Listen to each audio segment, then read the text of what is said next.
Uh, Hello, everyone.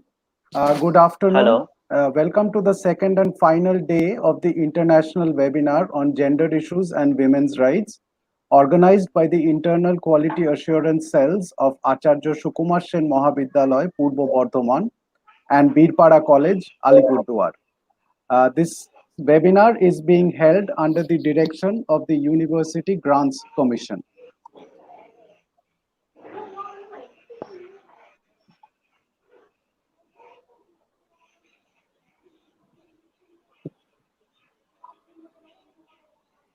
Uh, Due to a large number of participants, we are streaming the session on YouTube Live. Those who have joined on the first day itself will know. We thank the Educational and Cultural Station of Ramakrishna Mission Vidya Mandir, Belur, for kindly providing us with this platform.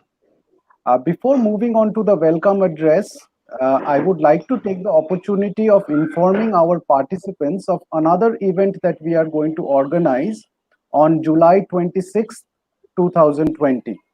It will be an interactive session with psychiatrist Dr. Shuddhendu Chakraborty and clinical psychologist Srimati Totini Dotto on the topic De-stress in distress, where the experts will tell us of ways in which we can tackle mental issues during the current pandemic. The interactive session will be streamed on YouTube Live, just like this session, from 3 p.m. on Sunday, July 26th. The registration form for Sunday's event will be posted on the chat box of today's session. We urge our participants to register for what promises to be a very interesting session. I now invite Dr. Dil Kumar Pradhan, the teacher in charge of Birpara College, to please give the welcome address. His constant support for our initiative has helped us overcome many obstacles on the way. Over to Dr. Pradhan. Thank you, Dr. Nikhilesh Bhattacharjee. I welcome you all to the second day of the international webinar on gender issues and women's rights. On behalf of Birpada College, let me say it gives us a great pleasure to work with Dr. Jayanta Mukherjee, the principal of Acharya Sukumar Sen Mahavidyalaya, and his team to bring you this webinar. I also thank Ramakrishna Mission Vivekananda Vidyalaya Belur for kindly providing us with this platform through its educational and cultural station. Special thanks are due to Sri Ramakrishna Mandal of ECS for managing all the technical aspect of the session. Today's program schedule has a young panel of academics. First up is Dr. Sneha Kar Chaudhary, Assistant Professor in Department of English, West Bengal State University. Unfortunately, because of technical difficulties, Dr. Kar Chaudhary is unable to join us today. However, she has kindly shared with us her presentation and paper, and the organizer will make the presentation on behalf of her. The second presentation of the day will be by Susri Viveka Gurung, Assistant Professor, Department of Sociology, Narbadur Bhandari Degree College in East Sikkim. The final presentation will be made by Noor Rizvi, Doctor Fellow at Aligarh Muslim University. I hope all of you will enjoy the session. Thank you. Thank you, Dr. Pradhan, for your welcome address. As to the participants, we apologize for the fact that Dr. Sneha Kaur Chaudhary could not be present today with us because of technical difficulties. However, we will make her presentation on her behalf because she has shared her presentation and PowerPoint with us. Her Dr. Sneha Kaur Chaudhary's research areas are 19th century literature, British and Anglophone postmodern fiction, neo-Victorian studies, gender studies, adaptation studies, popular culture, and films. The title of her presentation today is Post-Feminism, Women-Centric Cinema, and the Ideological Contradictions of Bollywood Films. Since Dr. Chaudhary is not present, as I said, the questions directed at her will not be answered today. So I begin the presentation. I will also be sharing the screen, the PowerPoint presentation that she has given us. Uh, Kindly be a little patient. All these technical issues require a lot of tasking. So if there are any hitches along the way, I just urge the participants to be patient with us. Thank you. I will start Sneha Kaur Chaudhury's presentation now.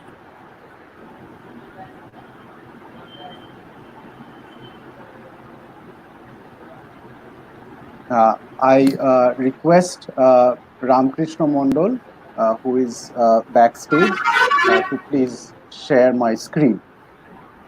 Um, the webinar topic, of course, you know, this is gender issues and women's rights. And I present to you Dr. Sneha Kaur Chaudhury's presentation titled Post-Feminism, Women-Centric Cinema and the Ideological Contradictions of Bollywood Films. Ever since cinema emerged as a profoundly important national popular domain, negotiating various conflicts and transitions in the political and socio-cultural fabric of India, woman has been represented as the vanguards of Indian tradition, culture, and values. The familiar opposition between the chaste heroine of Hindi cinema and the ultra-modern vamp has been its way of portraying the clash between tradition and modernity in Indian culture. The Bombay-based Hindi cinema, nevertheless, remained patriarchal and upheld the masculinist strategies of the modern nation. The concentrated focus on women as deciding the narrative structure and cultural import of films is a new development taking place largely in the last 2 decades of the new millennium. In the 1990s, women in the most popular of the NRI films figured to serve the interest of the hero for promoting cultural indigenism, or in narratives set in India, upheld traditional images of the good daughter of patriarchy, getting romantically rewarding in the end with the best guy. In fact, Bollywood films, as a global product from the mid 1990s, promoted films where the negotiations of the NRI hero with the global and the local cultures became a leitmotif of sorts. In such films, the pretty and demure heroine was invariably a passive partner in this cultural struggle. She loved, trusted, and supported the hero. But the selfhood of such romantic heroines was always circumscribed uh, and determined by the dominance of their dashing, chivalric NRI lovers. As you can see on the screen, there are some posters of some of these films. This theme has been done to death in the next decade, and that led to the shrinking of the space given to the female leads in mainstream Bollywood films.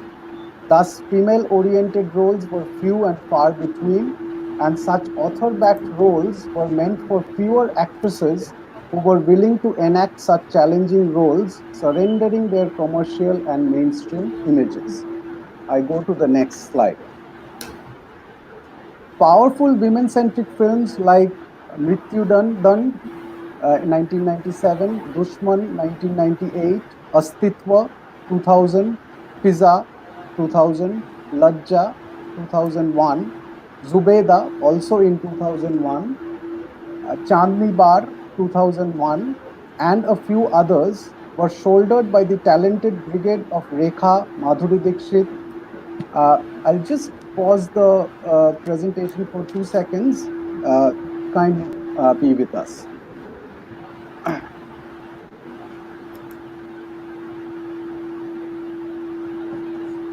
Yes, is there a problem? Is there a problem? Can anyone please tell me?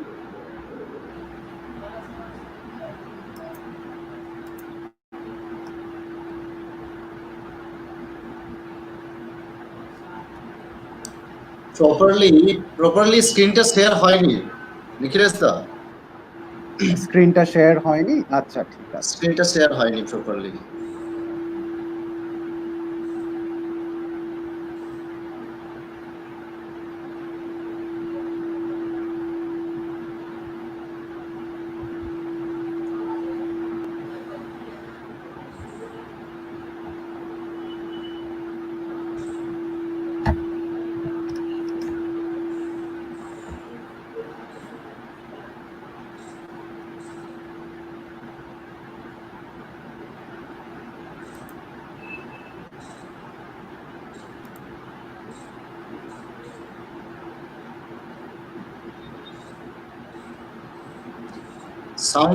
সাউন্ডটা এখন properly স্ক্রিনটা এসছে, কিন্তু সাউন্ডটা sir আপনার করা আছে, mute করা আছে, সাউন্ডটা আনমিউট করতে হবে।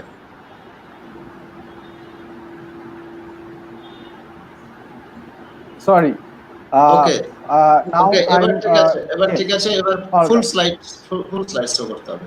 Sure.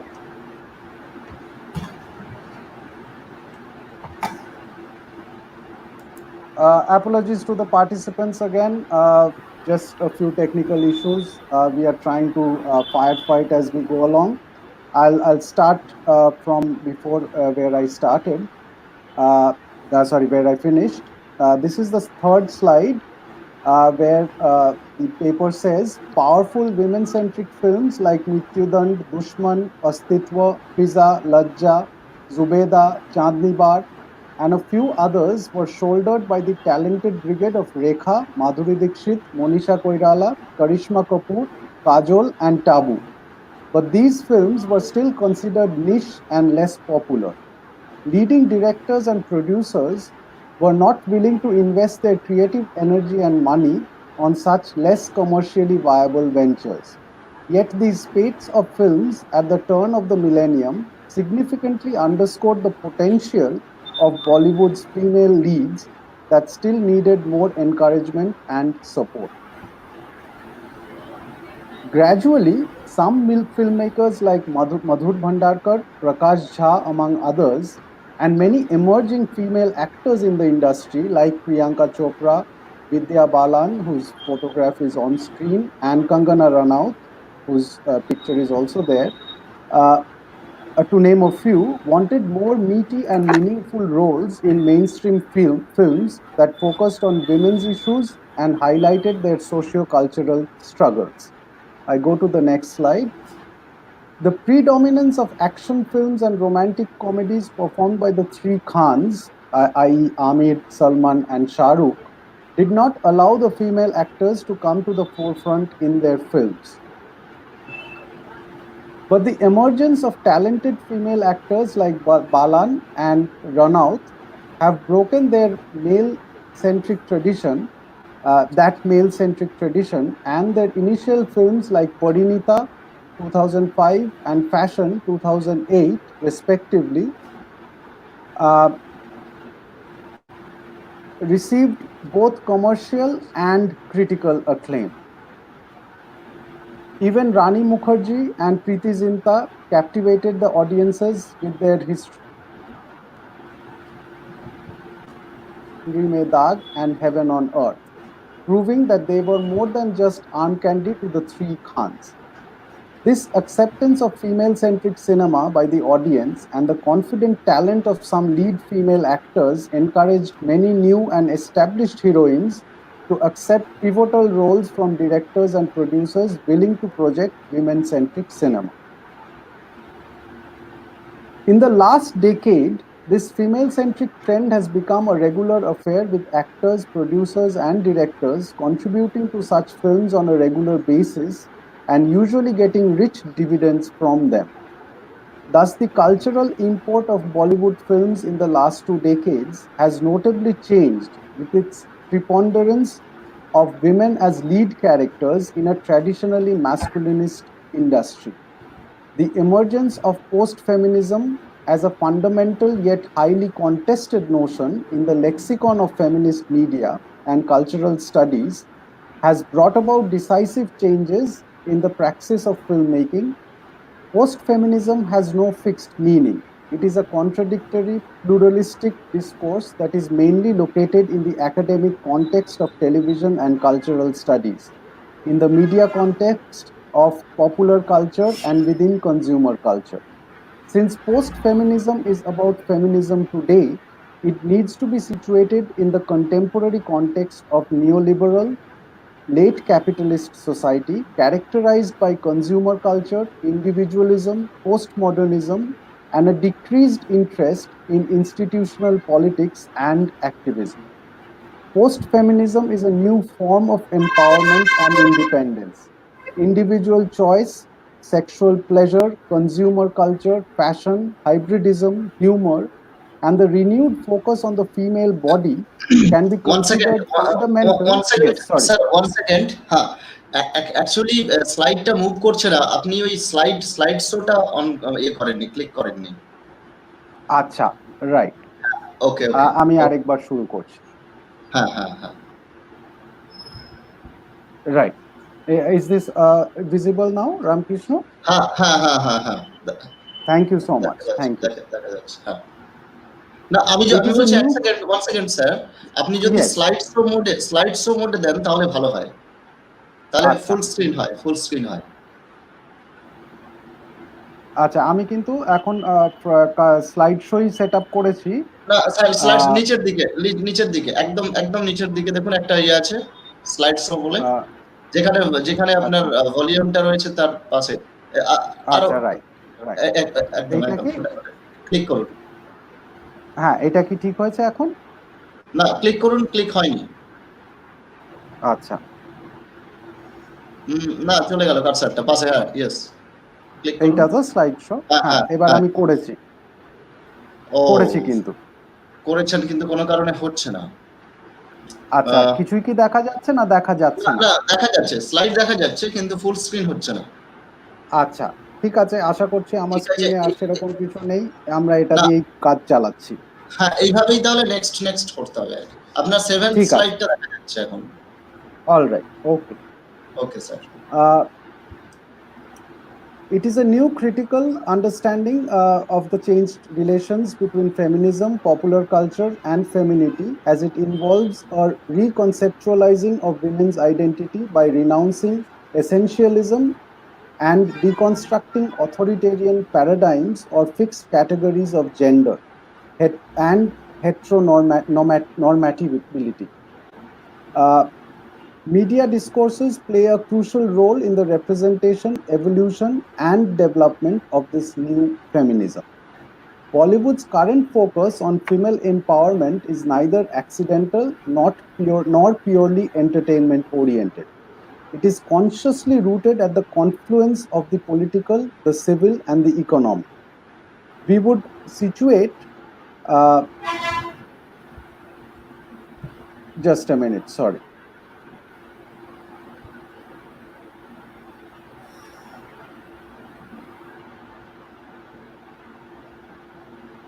We would situate the study of the new Bollywood women in the larger context of the present government policies towards the realization of gender equality and women's rights.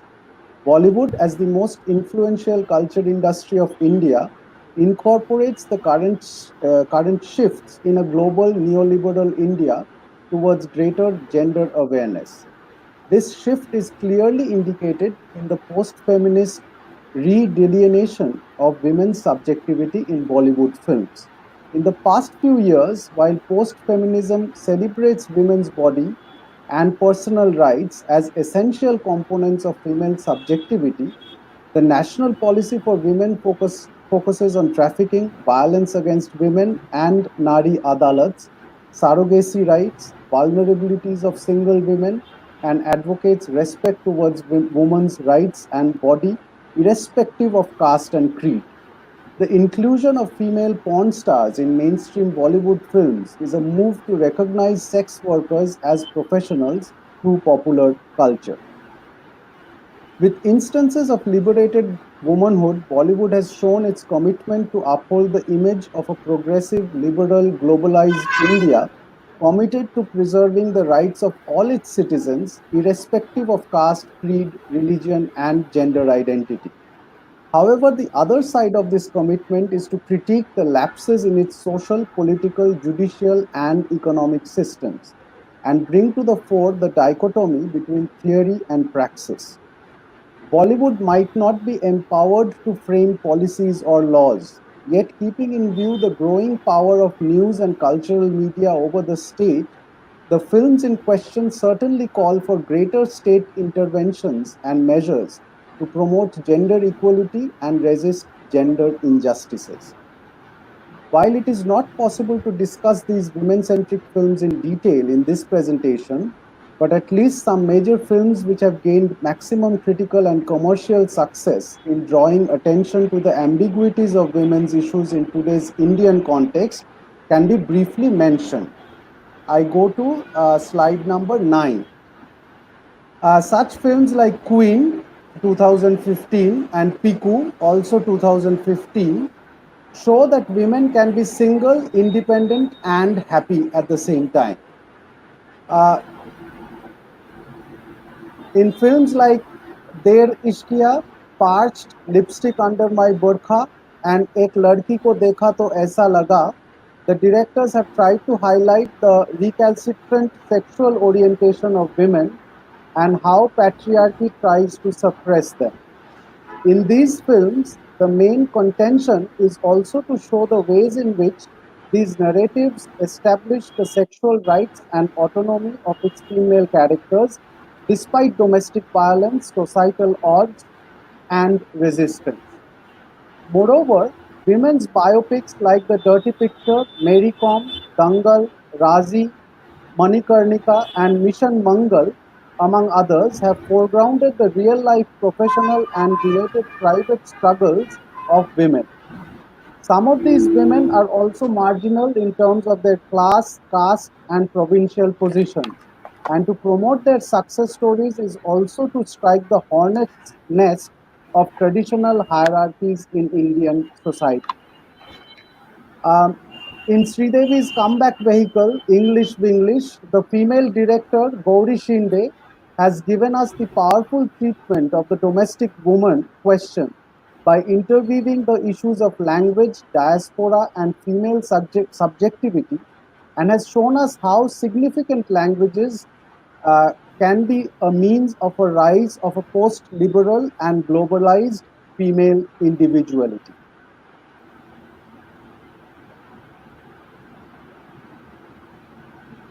I hope that you can still hear me.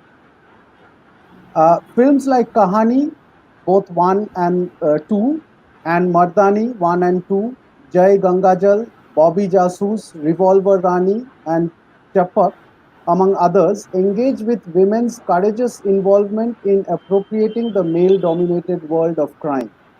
The predictable image of women as victims of male crime have been usually turned upon its head in all these narratives, where most of these women professionally challenge the male predominance and corruption in the dark underbelly of the criminal subcultures. Films like No One Killed Jessica, Gulab Gang, Nirja, Pink, Akira, Matra, Mam, and Thappar have shown how to reverse the process of one dimensional subjugation of women by hands and exposing the loopholes of the Indian judiciary. These films challenge the divide between the legal, illegal, and focus on women making tough and morally ambiguous choices to resist patriarchal violence. It is interesting to note that these women centric films have brought women's problems, societal and cultural barriers, and obstacles to the forefront, arguing strongly in favor of protest, resistance, and change. But at the same time, they have also veered towards moments of celluloid wish fulfillment by empowering the lead heroine's character with some superhuman and unreal powers to defeat all obstacles. The narratives of Matra, Mam, and Mardani are examples of such filmy heroization of the female protagonist, enabling them to cross hurdles in an absurdly staged and unrealistic ways.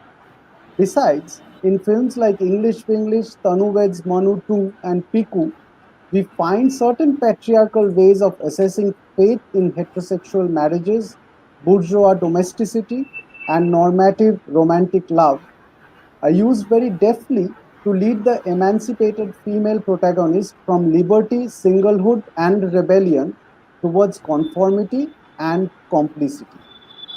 I go to the 10th slide. Moreover, if we look at films like the Raj series, Alone, Phobia, Ragini MMS2, that centralize women characters and their traumatic narratives, but their real intention is to sexualize the concept of the supernatural and locate the problematic of female erotics in the confluence of the macabre and the carnal. These recent films have given excessive focus to the issues of sexuality and in displaying female flesh by putting sexually uninhibited actresses to play the lead roles. In this respect, the Sunny Leone films, Jism 2, Mastizade, Leela, etc., that have used the porn star's body to overtly sexualize their product on screen, encouraging us to delineate the ironies of the post-liberal and post-feminist femalehood in Bollywood films. In these films with explicit and exclusive sexual content, the central idea is not to foreground the woman's problems and struggles, but to give a typical erotic pleasure to the male gaze, uh, the male eyes, gazing at the sexual antics of a sexually liberated female protagonist. The female actor might have a pivotal role in the narrative, but all it boils down to is cheap skin show and hollow entertainment. Thus, while there is no dearth of women-oriented cinema in today's Bollywood, highlighting issues of women's equal rights and empowerment and exposing gender bias and stereotyping of Indian patriarchy, they often fall short of the solutions and resolutions to women's problems in reality and paradoxically endorse the self-contradictory values of a patriarchal society at the cusp of change and modernization. These women-centric films that have released in the last decade apparently create a new wave of post-feminist representation of Indian women in popular culture and media by engaging with the deep-rooted sexist biases and gender stereotyping of mainstream mass culture to create celluloid narratives of gender sensitization and empowerment. However, it is also possible to argue that some of these so-called liberal women-centric films often paradoxically come to terms with the ideological contradictions of the age-old and the sacrosanct institutions of Indian patriarchy and do not prove to be emancipated and path-breaking as they promise to be. At the same time, bringing women-centric subjects to the forefront by using celluloid narratives is a healthy trend that need not be discouraged. Only the filmmakers need to be more critical, daring, realistic, and bold in handling such complicated sociocultural issues. They cannot rely on flat essentialisms and endorse the commodification of women in popular culture, as they need to develop more nuanced and layered narratives to bring out the complexity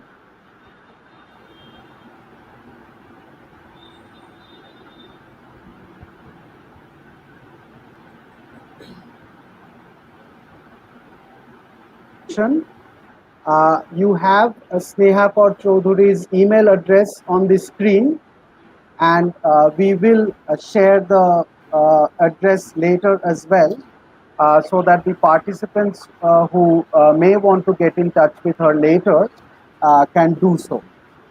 I end Dr. Sneha Kaur Chaudhury's presentation with that. I can hardly hear myself because of the rain which is pouring in Siliguri right now. I hope the participants have managed to listen to some parts of the presentation.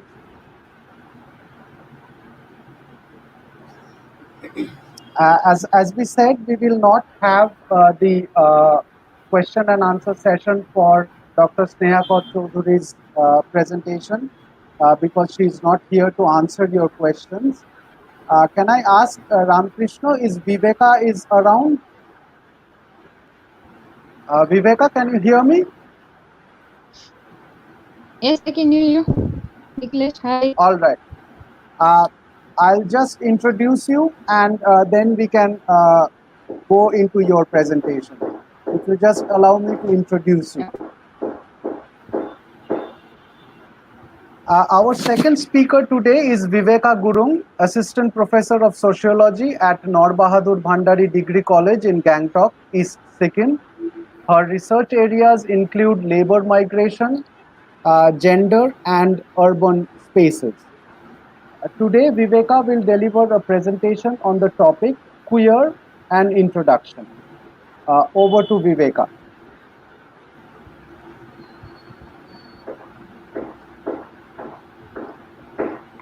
Okay. Can you hear me? Viveka, Hello? you can start your presentation. Yeah. Okay. Okay. So, good afternoon to all watching, and thank you very much, Nicholas, for making me a part of this initiative. Yeah. Before we start, I just want to say a few words on the nature of my talk today. Just, after having attended a few webinars myself, I learned that webinars can be very, very tricky, in the sense that it caters to a wide range of audience and wide range of like heterogeneous audience from all the disciplines, from all ages, which is not the case when we have the usual seminars, So webinars by virtue become very transdisciplinary.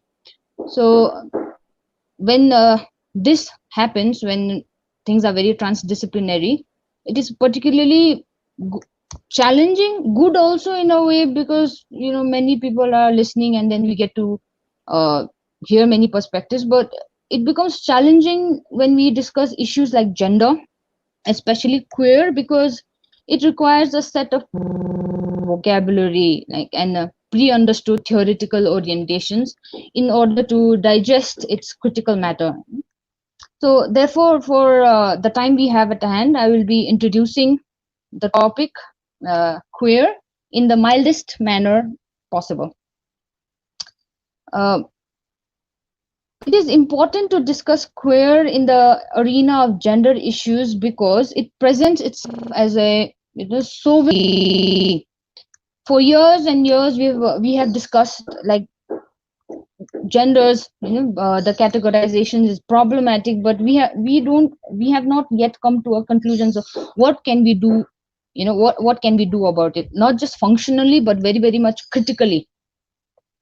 To be blunt here, queer theory stands as an antithesis to the age-old patriarchal binary dual categorization of gender identities. That is, there are only two genders.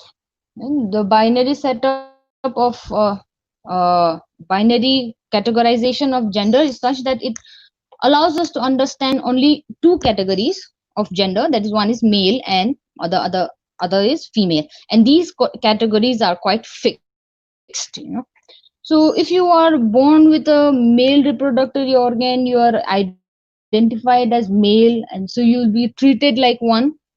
And similarly, if you have the female reproductive organ, have to act and behave like one. The roles of these two categories have been historically and socially created and are considered to be fixed. Fixed is the word that we have to press on at the moment. So the rule of thumb in the binary system is that no one person can avail both the categories. So to say these two categories are considered to be mutually exclusive. So, however, in binary categorization, the catch is that these two categories are not created equal. Especially in a patriarchal society, I mean, basically the whole world at this point of time, males occupy a superior position than women. Now, I will not talk about how male acquire the superior position than women, because that would mean that we are going back to square one. starting from scratch, that oh yeah, there is inequality and then male is superior. We are not going to venture into that, because feminist people have already done that for us. So the other significant rule, along with the binary categorization, that these roles are two roles and then they are fixed, the other significant rule to remember out here is that that is the rule of heteronormativity, saying that only males can have sexual relationship with females. There is nothing doing about it. You can't interchange this, and whoever goes beyond this rule is immediately stigmatized and immediately punished. So there are three things to remember in this binary construct powered by patriarchy. So the three things are: number one, you can be either a man or a woman depending upon your organs. There's no in betweens. Second, man will only have sexual relationship with women, from which the new offsprings will be born. And the third, and the most important, is man is more superior to women. So these three rules, where did such rules come from? People may ask, people tend to ask, where did these rules come from, and how in the hell did we come to impose these rules on ourselves? Well, people believe it is written in the holy text, and it is the way God intended things to be. But turns out the new age Indological studies have many different things to say. Viewers can do their own research on this topic. As just yesterday we had Dr. Gabriela, who actually pointed this fact beautifully, like reinterpreting text, to find new meanings, or reinterpret the older meanings. So this set of rules, that is these three rules I spoke about, these three set of rules have been followed and reproduced for many centuries, but with a very dark side to it. And the dark side is that due to the inequality in the power structure between these two categories, one became the exploiter and the other became the exploited, which led to a plethora of issues, non-representation, violence of kind, subversion, and the most heinous, of all, like the rape culture, which plagues us all. So until a point, this went on, this set of rules went on until a point where the exploited category, that is the females, raised their voices and decided to put a stop to this mess. The matter is quite simple. If there are two categories in this world, then those categories should be equal, right? I mean, why not? So this was the entry point of, let's say, feminism. The goal was the equality of sexes in socio-economical and political sphere. So wave after wave and struggle after struggle, the feminist agenda, inched its way to its ultimate goal. First, it was the right to vote, then right to education, then economic parlance, right of self-expression, as Dr. Sneha Kaur, she also had a presentation about, and finally realization that these two are not the only categories, and there are many in betweens. I will not say what are the in betweens, but let's keep it at that for some point. And there are many in betweens, like who were even more marginalized than the women, so merging with them and then fighting for equal rights for everyone, no matter where they came from, what was between their legs, or the color of their skin, etc., etc. Basically, after a point when females started raising their voice that this is not what we are signing up for. We need to take a break from this patriarchal society and delve into deeper matters. Realize that there are there are not just women, but there are also people who don't consider themselves a woman or are not born as women. What about the intersex? What about the transsexuals? What about them? What about those people who are even more marginalized or not even recognized in the society? So this is the point when feminism evolved into intersectional feminism. Okay. So intersectional feminism was doing fine for itself, uh, basically because it began to create its own stock of knowledge, like which did not depend upon the patriarchal stock. For example, women can do what men can do.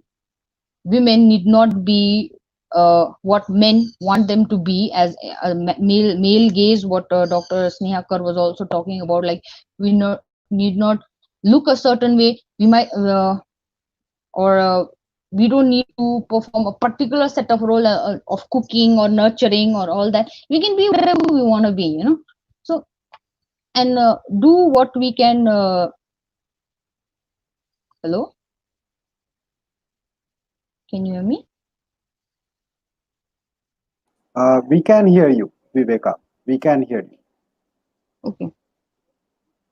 So intersectional feminism, after a point of time, started to create a stock of knowledge which was independent, sort of independent. Of course, there are overlays, but then sort of independent from the patriarchal stock. Meaning to say, we started to create new ideas and ways of thinking which reflected in our daily phenomenon, which was creating new realities every day. And this went on for some time. Of course, there is not just females and the issue of gender in the world. We have a lot of issues going on. A lot of those issues are going like having interventions. There are theoretical groundings of different issues coming up. So, uh, things are going parallelly. It's not just feminism alone being able to achieve all this. Things are going parallelly. So until very recently in 1990s, intersectional feminism amalgamated with post-structural theoretical framework. Here, I think I take a moment to say post-structural theoretical framework. What it does, it studies not only the object itself, but the system of knowledge that produced it. Okay, which paved material grounds for the birth of this revolutionary, very, very revolutionary critical branch of theory that we come to know today as the queer theory. So people sometimes say, they get confused, even my friends, we have discussions. They say maybe queer theory is not born of feminism, or if it is born of feminism, how is it different from other feminist theories? So I'll explain that as we go. So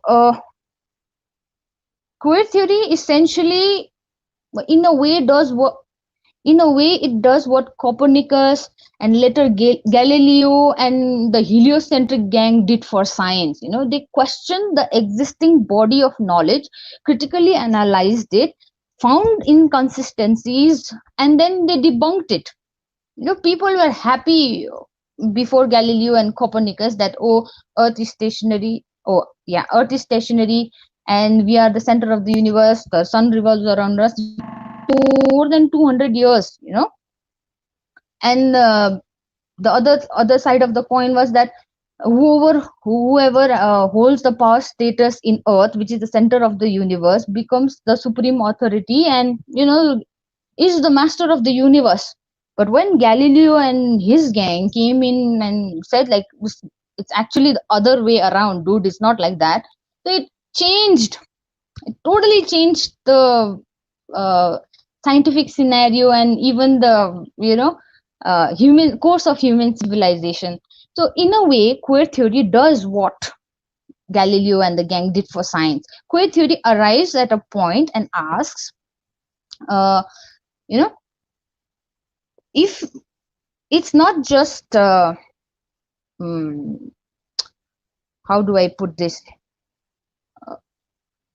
Okay, we have a problem with gender, that gender are unequal, but have you ever stopped for a second and thought, why did we even create the category of gender in the first place? So queer theory not only studies gender as an object, but it goes all back to understand the genesis of gender as a category in our society. Okay, so so now I come to talk about the difference between where intersectional feminism stops and then queer theory takes over the baton. Okay, where the intersectional feminism is limited to the disruption of sexuality and gender, the gender continuum. They still believe in categories. They say that there is male, there is patriarchy was like there is male and there is female. Feminism comes in and says there's not just male and female, there are many more categories in between. Okay, now intersectional feminism stops at that. Queer theory comes in and says, why the categories in the first place, Joe? Why do we need? How did we arrive to the idea of these categories? Okay, how we created these categories, and it's not just biology that pushes it. There is a heavy social connotation of these categories, and we must take this opportunity to dig in the history and understand the creation of the idea of the categories. So this is where intersectional feminism and queer theory separates itself. So yeah. So, but unlike Galileo's case, physical sciences are different than social sciences. Galileo was like, people, there is Earth, there is Sun. You can see Earth, you can see Sun. There is an angle. If we are supposed to be stationary, this particular angle should be stationary throughout the year. But when we came aboard and took the remeasurements, the angles were different, and hence proved that Earth is not the center of the universe. But the same thing cannot be done in social sciences, but because most of the things that we have in the society are symbols of the symbols that we assign to the environment and not the environment directly. For us social scientists, sun is not just a ball of flame. Okay, sorry, excuse my physics, but yeah, a ball of flame. Sun is God. Sun is the creator of life. Sun is warmth and embalming, comforting, its power. So we don't just understand sun as its objective reality, but there is a lot of subjective reality of the sun, which helps us to ultimately understand the social connotation of the sun. So unlike Galileo, queer theorists can't just jump in and say either this is gender, this is not gender. That is, it needs a thorough discussion. It needs a thorough discussion, a multi-planar explanation as to why we want to say that gender is a social construct and we can reconstruct it. And this is where people like Judith Butler, Sedgwick, Lauretis, and Scott, to name a few, they come with groundbreaking studies. Gender trouble.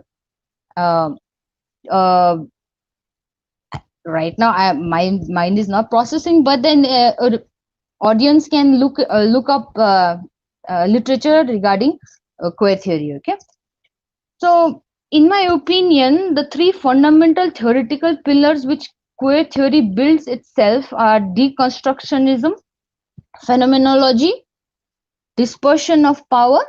Yeah. So Derrida, Foucault, Schutz, Gramsci become a very essential background to read.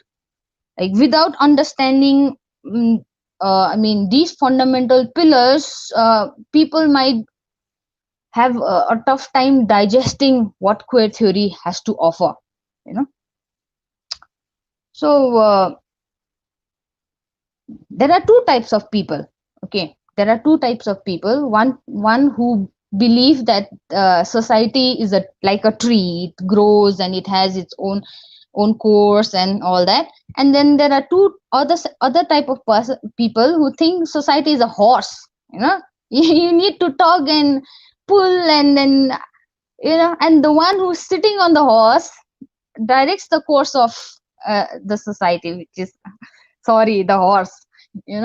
So if you are the former who thinks society is a tree and all that, it will be very, very difficult for you to digest this, because you think the society is stationary and things are going to be how they have always been. But if you are the one who knows that society is not a tree and it's a horse, and if you and your ideas are significant enough to be on top of the horse, you shall direct the course of the society. Okay. So queer theory is just 22 years old. It started in the late 1990s. It's just 22 years old, but it has so much to offer, in the sense that it's like choti mu badi baat kind of, like you want to destroy whatever idea we have of gender, and how do you want to do it, may I ask? Then again, we pull out our friends from behind, post-structuralist friends and phenomenological friends, and then say, yeah, this is it. Yeah. And see, Galileo changed the course of theory for science and human society in that back then with the help of a telescope. We are in 2020. We have a lot of theoretical interventions. We have a lot of gender studies going on. We have already established that patriarchy is bad for the society.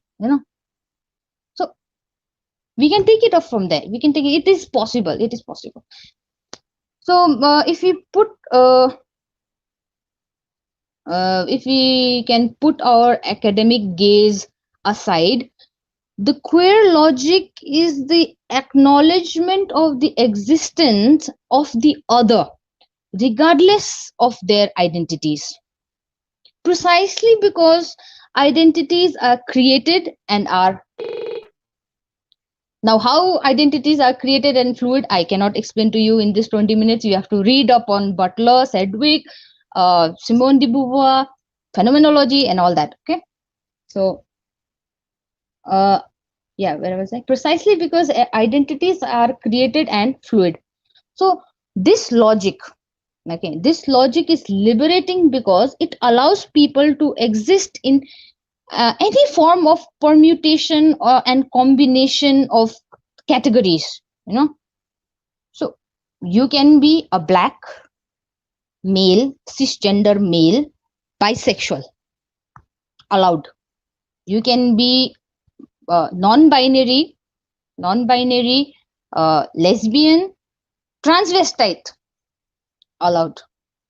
Because these genders, these categories are created, and we can reshape our worlds to fit these categories. And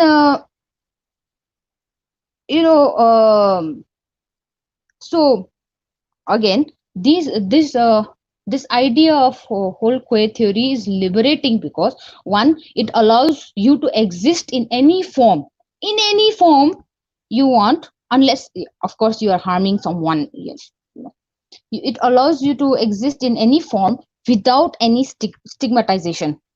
Okay. And the next very good thing it does is if you are just emerging as a new category, you don't have to go all over, the whole cycle of, oh, recognize me, and oh, my struggle, and oh, the entire thing that females have already done that for you. The feminists have already done that for you. In 200 years, we have already gone through that struggle, and you don't want to go through it all again just because there is a new category to be identified.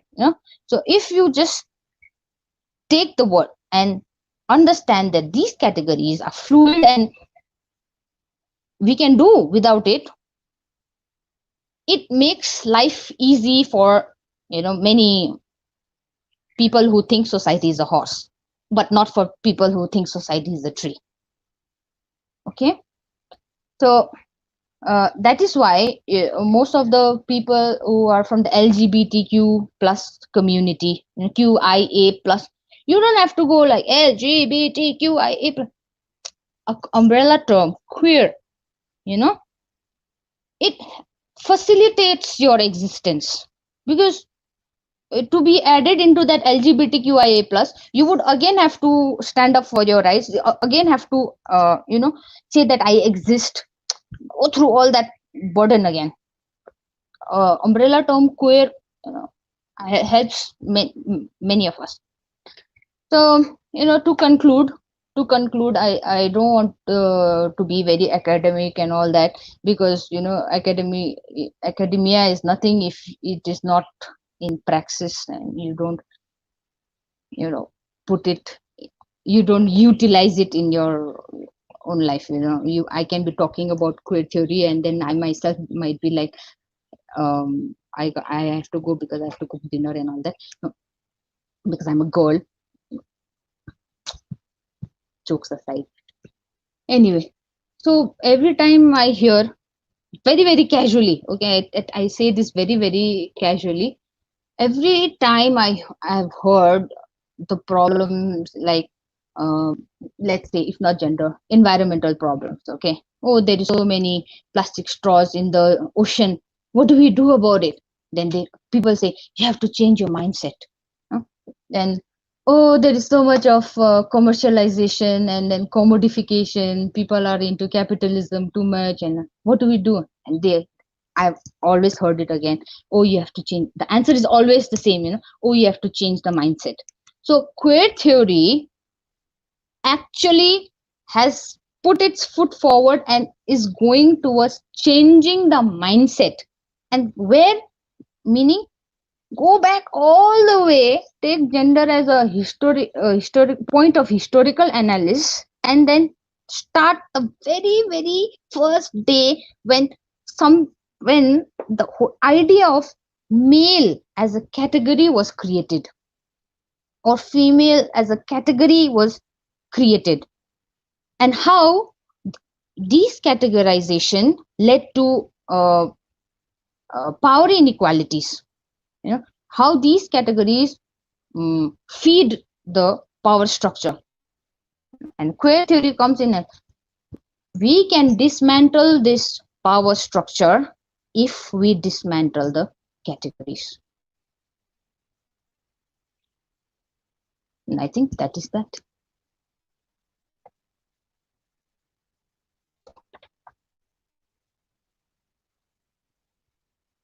Your last concluding part, I can point to one question from Vishwajit Das, who says, is there anything wrong in categorization in terms of gender if there is no exploitation based on gender biasness? This is, yes. Is it possible to view that question on my screen, please? Yeah, we are trying to get it. Not this one. There is another one which says, also by Vishwajit Das, my question to Professor Viveka is there anything wrong in categorization in terms of gender if there persists no exploitation based on gender biases? In the sense that this question is... If the categories can exist, if the categorization is okay, if there is no discrimination. Yes. So that is a good question. I feel that when categorization, then if you have taken out the discrimination part, then what is the again use of having categorization over again? No, the discrimination part comes because of the categorization. If you removing the discrimination, there will be no categorization in such in the first place.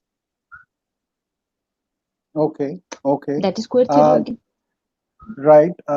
I think you have answered Phalguni Bhattacharya's question. He said, what is the best way to reconstruct the gender according to your opinion?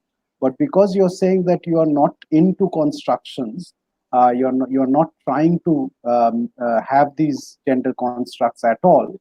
So I think that would, I mean, am I right in interpreting your presentation that we really don't need to Yes, find a of way? course. So he's asking how do we reconstruct the whole thing? Right.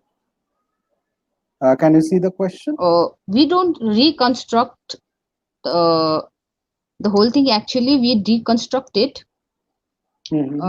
But yeah, there are people, there are literatures coming about, there are terminologies coming about which are very gender neutral. You know, the like pronouns like them, it, where you don't denote anyone's gender. You know, so you take a person for the qualification like of a person, and you don't.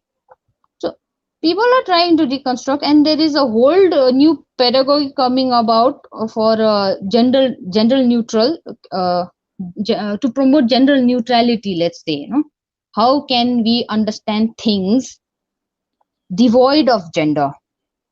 I would also like to point out here this is extremely difficult because gender differences and sexual differences are more, what do you say, fundamental than even caste differences, even religious differences. You know, gender differences and sexual differences are what do you say, they're deep in our language, deep in our objects.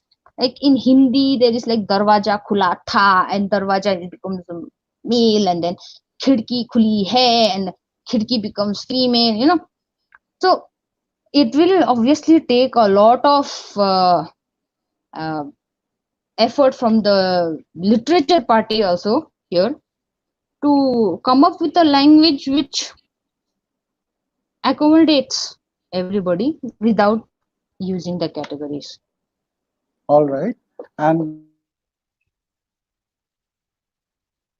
presentation, I will stick to one last question.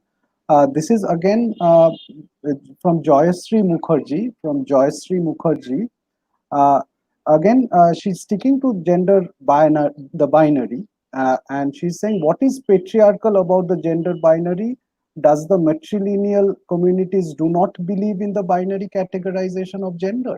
I mean, the fact that you are also sort of connecting patriarchy with the gender binary. Joyashree Mukherjee is asking the question, what about matrilineal societies? They also believe in gender binaries, right? Yeah, matrilineal society, of course, they believe in gender binary, but then the power relation is slightly different than the patriarchal society. As in, you know, Yeah. females are given a different set of power relation as compared to the patriarchal women. So they do believe in gender binary. It's not that they have decategorized the, you know, genders. Right, right. Well, thank you, Vivek, and I think it will. Your presentation will provoke a lot of other responses and questions. But just for time constraint, we will move on to the next presentation by Noor Rizvi. Noor, if you can hear me, just allow me to give a short introduction of yours, and then we will move on to your presentation. Thanks, Viveka, by the way. The last but not definitely the least is Noor Rizvi, our presenter for the final presentation today. Noor is a doctoral fellow at Aligarh Muslim University. She is a Fulbright FLTA scholar for Hindi, an alumni at Kansas University, where she was between 2018 and 2019. Noor's research attempts to find out the scope of English language teacher training in madrasa education. Her presentation today is titled Gender Stereotypes and Women Empowerment. Does Madrasa Education Matter? Over to Ms. Rizvi. Noor, there is one thing, if you can switch off the fan, which is probably, is there a fan there at your place, which is switched on? Yes. It's creating a slight problem.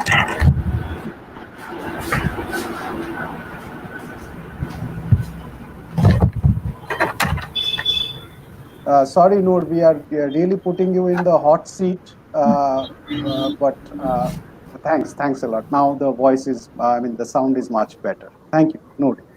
You can start.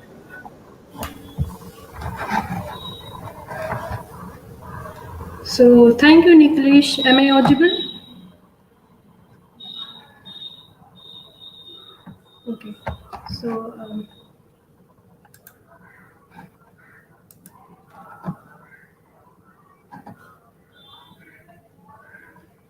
Noor, I believe you will also try and share your screen, right? yes, I want to share a PPT. Yeah. I'm just requesting Ramkrishna, who is backstage. Noor Rizvi will try to share her screen. If you can just see that it's showing.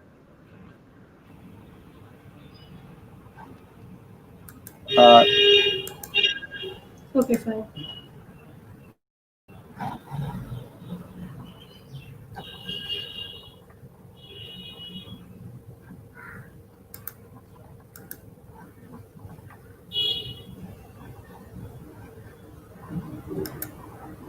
Yes, Noor, something is being shared. It's just taking a little time to sync.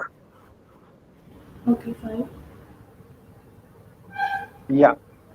Now, if you can go to the slideshow, you won't be able to see yourself.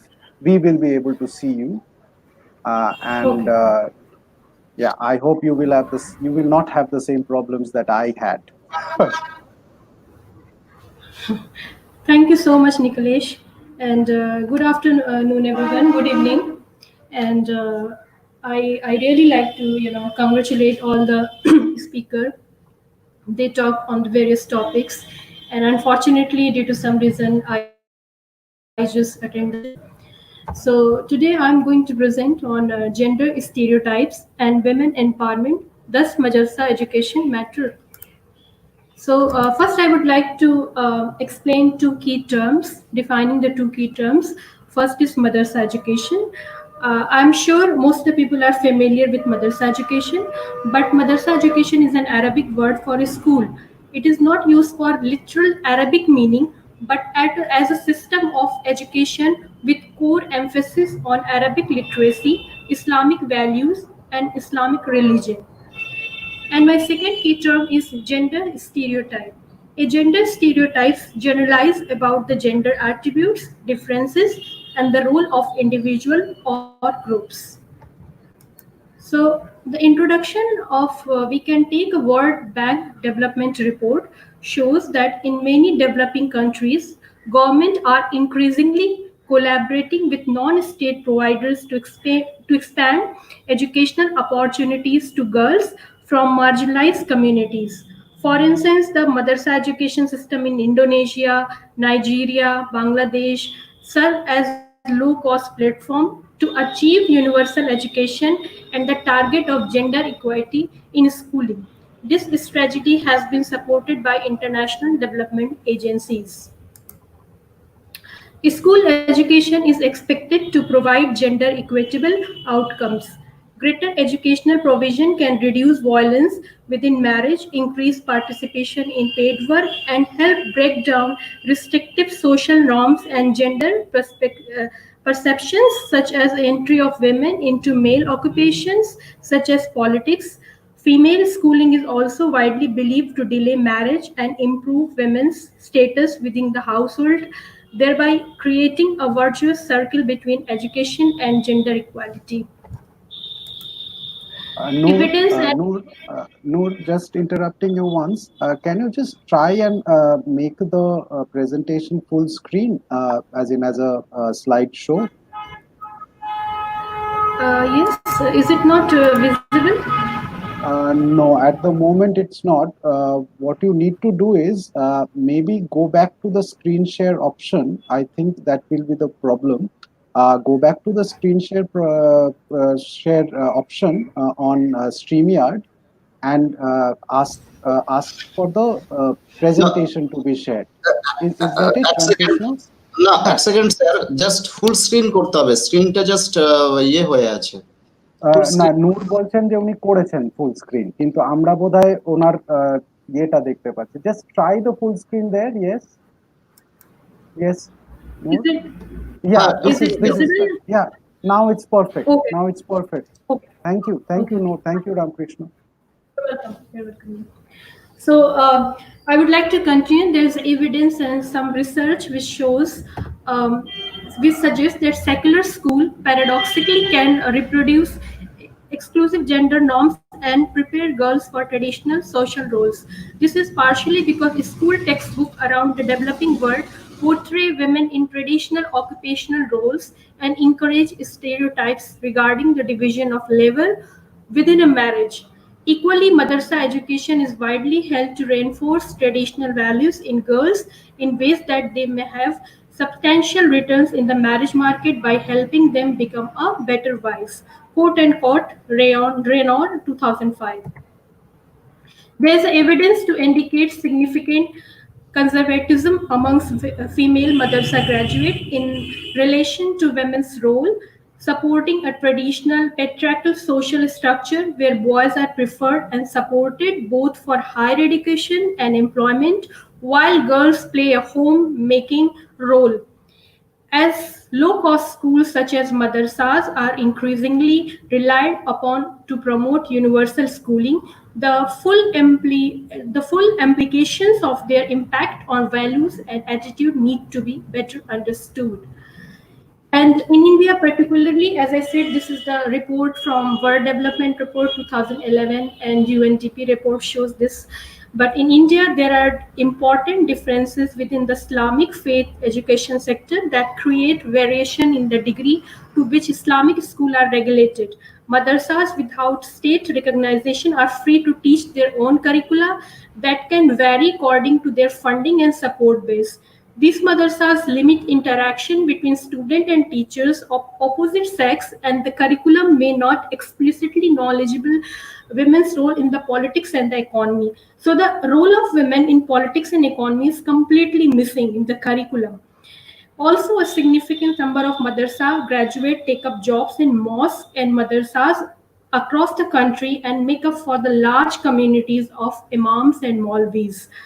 So mostly what happened, the product of madrasa education or madrasas, they are not going they are not going outside the madrasa education. They prefer to work as imams, maulvis inside the madrasa. So their limitation, so their boundary, they're very bound to have very small and confined area.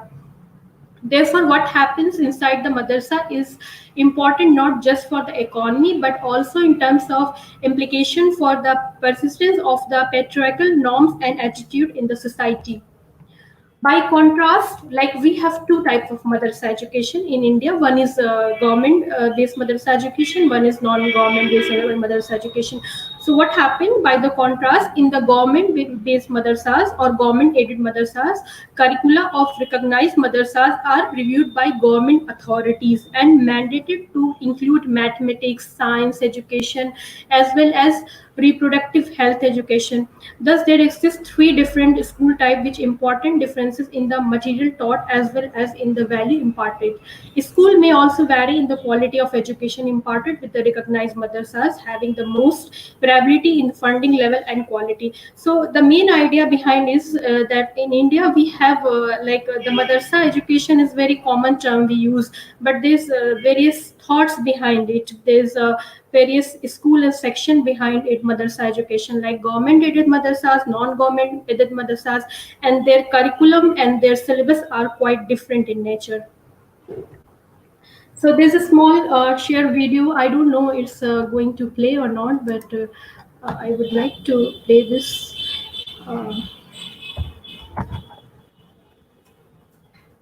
This is not working due to some technical problem. Okay, so I would like to further proceed to the research area. This is the context of the study. This is the district Siddharthnagar in Uttar Pradesh, and the reason of the selection of district Siddharthnagar is because it's an extremely poor district of Uttar Pradesh, where most of the Muslim masses, especially Muslims masses, are dependent on madrasa education and state government schools. So mostly we have state government schools or we have madrasa education. Siddharthnagar district is considered one of the educational backward district of Uttar Pradesh. It is ranking among 34th district in Uttar Pradesh and currently receiving BRGF, that is Backward Region Grant Fund program under the Ministry of Panchayati Raj 2006.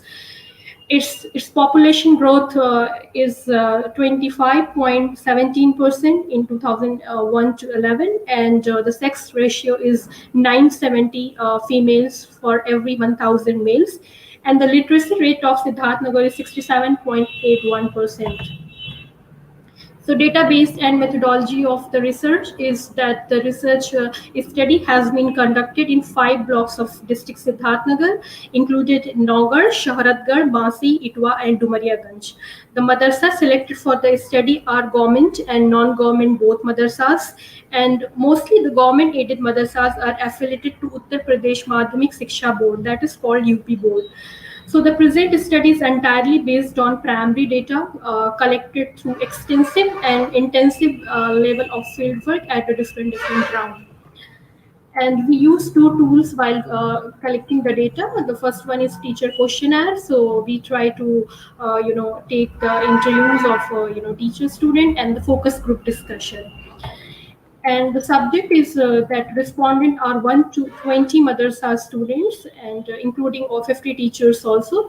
So we try to survey and conduct, as I said, that 5 blocks of Siddharthnagar. And the methodology behind is that we use mixed criteria method of sampling. During the survey, the selection of the population was followed to the criteria of convenient sampling. As I said, that it's very, very hard for me to enter in the madrasa education actually, because most of the madrasa are, boys madrasas and girls madrasas, and I personally haven't seen any madrasa in my district that provide co-ed education. So I try to collect convenient sampling in my methodology. In focus group discussion, the respondents have chosen based on convenience sampling again, and during the interview, the researcher followed purposive sampling criteria. So data interpretation and analysis was very easy because it has been analyzed into various stages in district Siddharthnagar, and I followed the mixed design for collection of data, combining the qualitative data and individual focus group discussions. So the findings, and I would like to also talk about the, when I went to field study, I encountered a lot of problems. So I try to take a number of madrasa students and try to make a WhatsApp group and try to, have focused discussion in that way. So it was quite challenging for me to collect data in that way.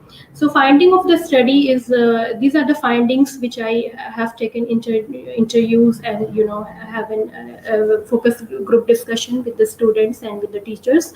So the finding shows that first, madrasa may provide limited secular education, which leaves their student particularly vulnerable to patriarchal narratives on gender role and customs. And the madrasa curriculum may not acknowledge and address issue of gender inclusion and can alienate even girls within the co-education classrooms. Women may be educated about family and well-being of children as their primary obligation, thereby reinforcing the role of women as homemaker and mothers. The curricula may represent women in a discriminatory way or portray girls in a very different way and traditional gender stereotypes. So overall, what I want to say that what I found in their syllabus, that it's very very it shows a very different role of women in the society, just as a role of homemaker or mothers, or women who will only serve their husband and all. So the second finding shows that madrasa may differ significantly regarding gender norms and practices. So most co-educational recognized madrasas implemented and Islamic dress code in the absence of. So here I want to make a one clarification. This is I'm talking about not a madrasa, but these are the only the madaris. So those are giving the primary education to the just from till class 5th or till class 6th. So they are very giving basic education. So I found a few madaris with co-ed education in my area. So they have they have very Islamic dress and absence of government prescribed rules, because they are non-recognized madrasas. Also, most madrasas impose gender-specific restrictions on teaching and learning practices and on campus social interaction, which may indirectly reinforce certain form of gender inequality as a socially acceptable. So the third problem which I have seen is that teacher facilitate the formulation of students' attitude through the social channel, attitude and influence of the teacher, gender differences. This is actually under quotation. And to extend teachers in non-religious and religious schools differ in attitudes. School-specific differences in student attitude can prevail despite the use of state-approved curriculum. Madrasa teachers are relatively untrained compared to non-madrasa schools, and as such may lack adequate preparation to understand and address gender dimensions of school and classroom interaction. So the main issue and main problem behind it, what I found while I was taking interview of teachers, that they are undertrained. They didn't have any training, and teacher training is missing. In-service teacher is not there. Pre-service, most of the madrasa teachers are untrained, and even they don't have professional degree. They are just master passed out. They have bachelor's degree. So they need to have adequate training and preparation which will address gender dimensions. The fourth findings is that traditional madrasa educate students in a restricted environment with limited exposure to working women. So as we know, they have a few restrictions. They have they are not very much connected to the world. So the student therefore tend to grow up to the segmented society, live in a close communities, and devote a significant amount of time to religious activities and studies. They lack exposure to the secular media, I can also say social media, and any type of channel, internet, and what is happening around the world. So they are not they have no exposure to have worldwide or global news. So this is the problem I found while I was taking interview. Madrasa youth in rural communities are socialized to behave according to religious values by means of education system. So mostly in the rural communities, they have religious values, and they just feel not equal to gender, and they have to follow those principles and values. And the research.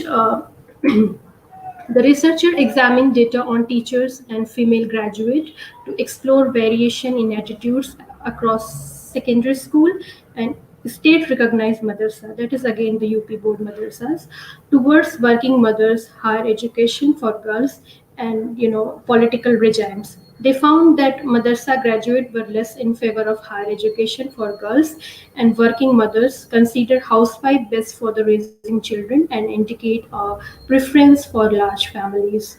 So they have this mentality. I try to check, some madrasa graduate pass out, or madrasa graduate mothers, and they believe that married in early age and having a big family and a housewife is the best way to raise a child.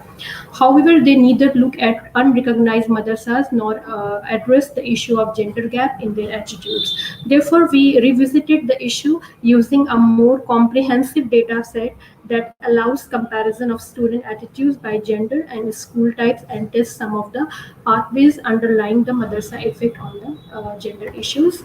So I'm coming to the conclusion of my research, that what I found during. So women in developing countries face multiple constraints, so that relaxing just one may not improve gender outcomes. In the presence of social stereotypes among men against women's ability, improved economic opportunity per percent is sufficient to ensure progressive in female empowerment and participation in politics and higher education. So, in this context, increasing girls' school participation can help close the gender gap in the society, and it promotes inclusive and pro-social attitudes.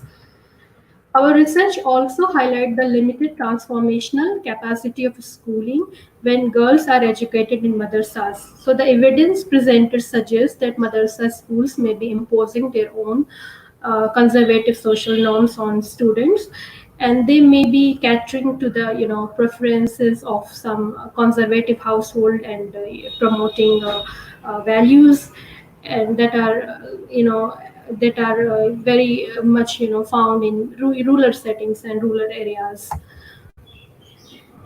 The other issue of policy relevance is the growing concern over the gender stereotypes, is the textbook contents. As I said previously, also that when I analyzed few syllabus of madrasa students, especially I analyzed their English curriculum.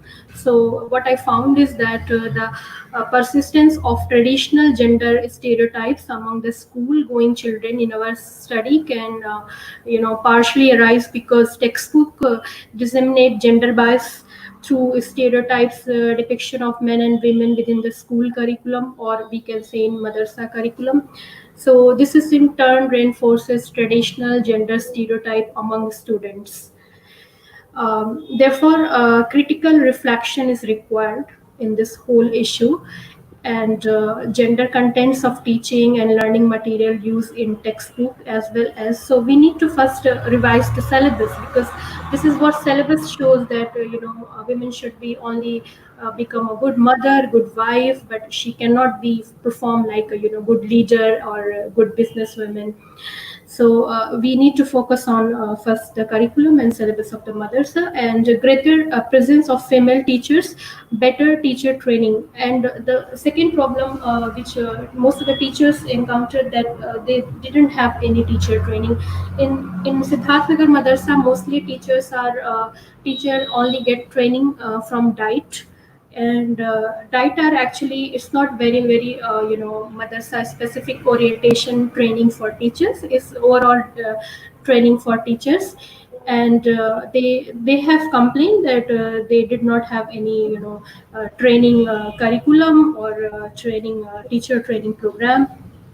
So the greater presence of female teachers and better teacher training and introduction of gender balanced teaching. So it should be the gender balanced teaching, and learning material and textbook can help close gender and school madrasa gaps in a student attitude. So this is what is my findings, and I also wanted to show a video. Actually, this video was very interesting, but due to some technical problem, this video did not play. So this video is actually from Afghanistan, and we know that in Afghanistan there's a lot of issues of madrasa education, that girls are not allowed to go to schools and all. So what it says about that, that in girls madrasa, the teachers are teaching behind the wall. So there's a big wall box, and the teacher is citing, secular schools and religious school behind the wall, and students are, girls are sitting in a different room. So they taught in that way. The problem is that, in India also, a few madrasas, not a lot of, but in Siddharth Nagar, few madrasas I saw that there's a male teacher and they are teaching, and there's a curtain, while they are teaching. So I believe that face-to-face interaction was missing, and this is the biggest problem, because this create also hesitation in student. They feel hesitant to, feel more comfortable and more focus on their, learning. So this is what I wanted to show in that video, but because of some problem it didn't play. So yeah, so thank you so much. Yeah, thank you, Noor. And in fact, okay, since trying to play the video will require more sort of technical juggling here. I would go to some of the questions which are being asked by the participants. There is Okay. Pinky Bharadwaj. Pinky Bharadwaj has asked a question. I do not have the question right in front of me right now, but she's asking whether our madrasas doing enough to improvise and update their sort of curriculum to make it more, or rather make it less gender discriminatory. Is there an attempt made by madrasas to do that? Okay, so the question, what I understand that is, madrasa has initiative any attempt to reduce, gender differences in through their curriculum and syllabus. Yeah. Okay, so as I said that, madrasa, the biggest problem in madrasa is, because I have done my research in madrasa education in teacher training program, but not in. So the biggest thing is that we try to evaluate and study the madrasa curriculum, but again, there's no fixed syllabus for madrasa education. So even non-government aided madrasas, they are on different philosophy. They are on different philosophy, like they are on, some madrasas are following Barelvi philosophy of education. That is actually Islamic philosophy, and some are following Devbandi, some are following Shia philosophy. So they did not have any fixed syllabus and curriculum, as I'm taking the syllabus of English. So the government has taken initiative, not Indian government, but also, World Bank and UNDP, and Indian government through modernization of madrasa program, and they try to bridge this gap between, the gender gap. But I'm not very much, because since I evaluate and study a syllabus of class 9 and 10th of UP board madrasa, and I'm not very well satisfied, as with their syllabus. And I hope there should be more research and there should be more, initiative, because madrasa education is somehow marginalized institution, and it needs more, more research and more initiative and more project to uplift that state of society. Right. Before I go to the next question, Noor, I would just like to sort of tell our participants. I know that some of you are getting a little worried about the feedback link. We will provide the feedback link at the end of the show again, and so that you can fill it up and ensure that you get your e-certificate of participation. I'm just asking our participants to be a little patient. We will definitely fix it if there is a problem. Noor, there is another question from Dr. Pushpita Sengupta, which is also tied to what you said. Is there any need to continue madrasa schools when there are many government schools? Is continuing the supporting of madrasa, does it support a religious mentality? That's the question from Dr. Pushpita Sengupta. Nikhilesh, I'm sorry, but can you say it again? I did not understand her question.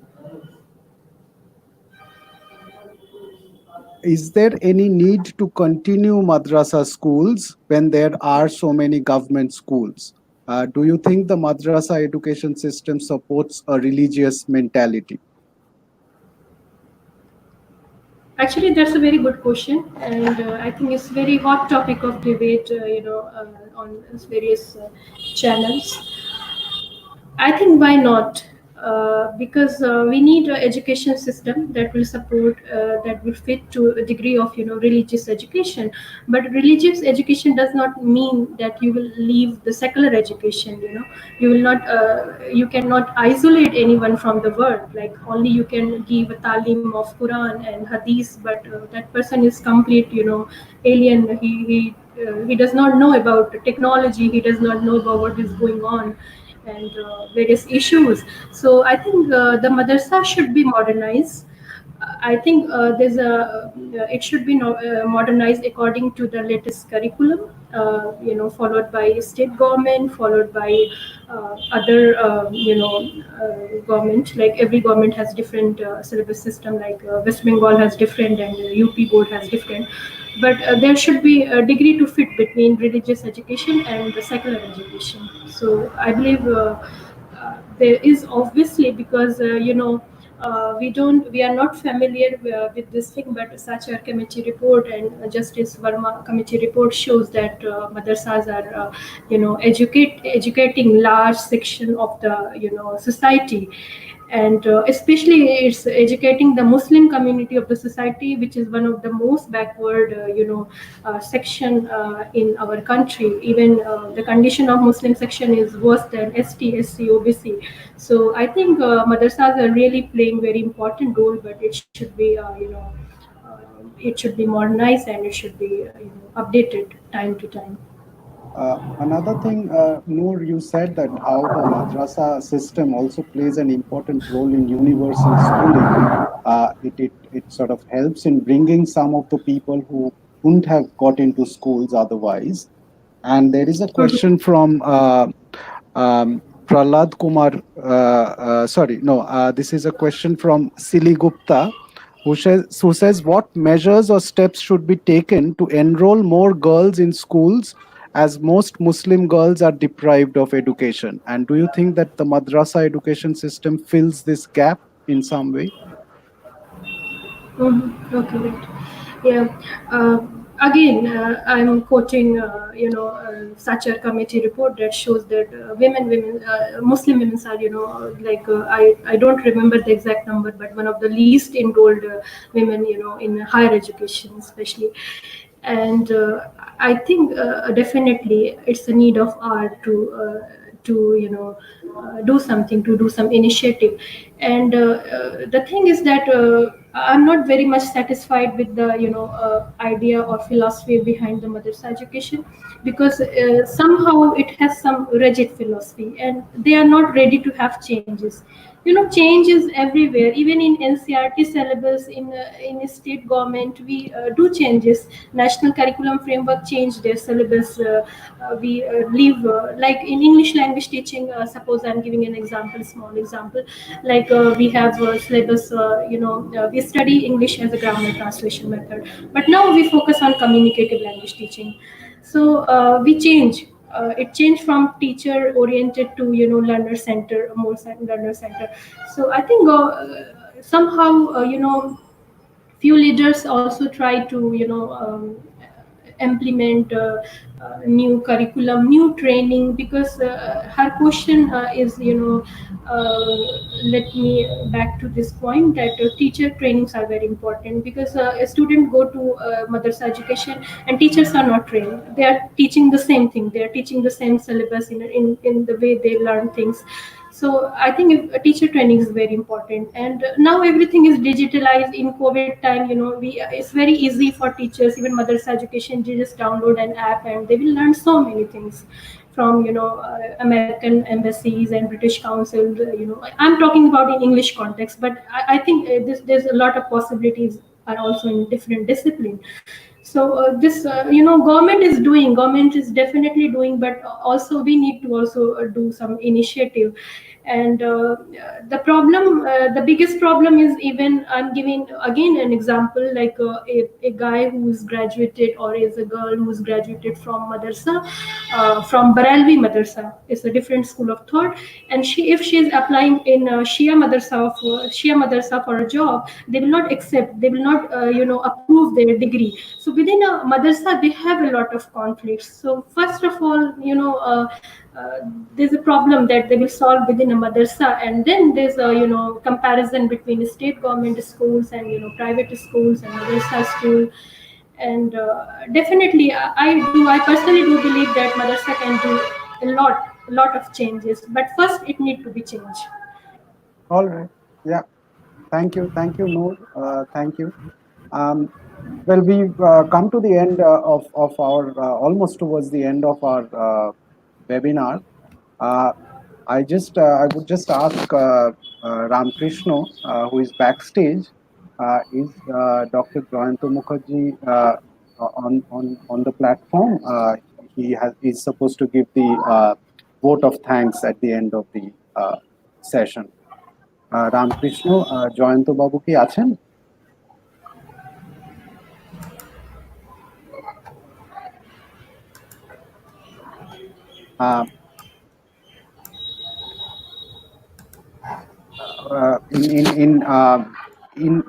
হ্যাঁ, জয়ন্ত বাবু এসেছেন। জয়ন্ত বাবু, আপনি আমার কথা শুনতে পাচ্ছেন? হ্যাঁ, শুনতে পাচ্ছি নিখিলেশ। আচ্ছা, thank you. Okay, you are just in time for the vote of thanks. আপনি যদি দয়া করে vote of thanks টা দেন। Okay. Honorable speakers, distinguished guests, and most valued participants, it's my privilege to have been asked to propose a vote of thanks on this occasion. I, on behalf of Acharya Sukumar Sen Mahavidyalaya and Birpara College, Alipurduar, and our entire team, and on my own behalf, extend a happy, very hearty vote of thanks to all the speakers for gracing their important works and sharing with us their findings and opinions today. A big thank you to Dr. Nikhilesh Bhattacharya of Birpara College for his superb anchoring. I may like to express our sincere thanks to Dr. Dil Kumar Pradhan, teacher in charge of Birpara College, to make this event a grand success.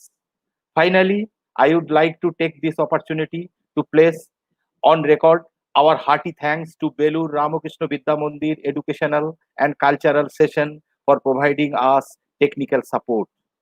Ladies and gentlemen, once again, I want to state that we are all most grateful to all our speakers on this stage. We thank you for being with us this afternoon. It has been a great pleasure. Thank you very much. Thank you, Dr. Mukherjee, and thanks a lot. Special thanks to, of course, the speakers, Viveka and Noor, who were with us today. Two messages to the participants who are here. One, we are trying to give the feedback form on the chat box. I believe I am I'm not completely aware of what has been happening on the chat box because I've been in the studio virtually. But in case there is a problem, we will definitely ensure that all of you who are here today will get the feedback form. And on the basis of the feedback form, an e-certificate will be auto-generated and sent to your mail address. So when you submit the feedback form, please ensure that you give the correct email address of yourself. It might take a few days. I mean, you know that we are getting used to these technologies. It's taking time. We are certainly not experts in these things. It might take a little bit of time, but we can assure everyone who has attended the webinar, as in who have watched the live streaming, you will be given your certificates based on the feedback form. So you will also have access to the feedback forms in one form or the other. Please be patient, be in touch with us, and we will, over the next few days, ensure this thing. The second matter is what we talked about at the beginning of today's session, that there will be another session on the 26th of July, which will be an interactive session involving a psychiatrist and a clinical psychologist. They will talk about how to de-stress in times of distress, which is what we are faced with at the moment. So all of you, please we would be very happy if you register for that event as well. That is going to be held on Sunday, 26th of July from 3 p.m. onwards. That's it from us for today. If you have questions, etc., further questions beyond the webinar, you have our email addresses. Please get in touch. You have our phone numbers as well. And that's it. Thank you. Thank you so much for being with us today. Thank you.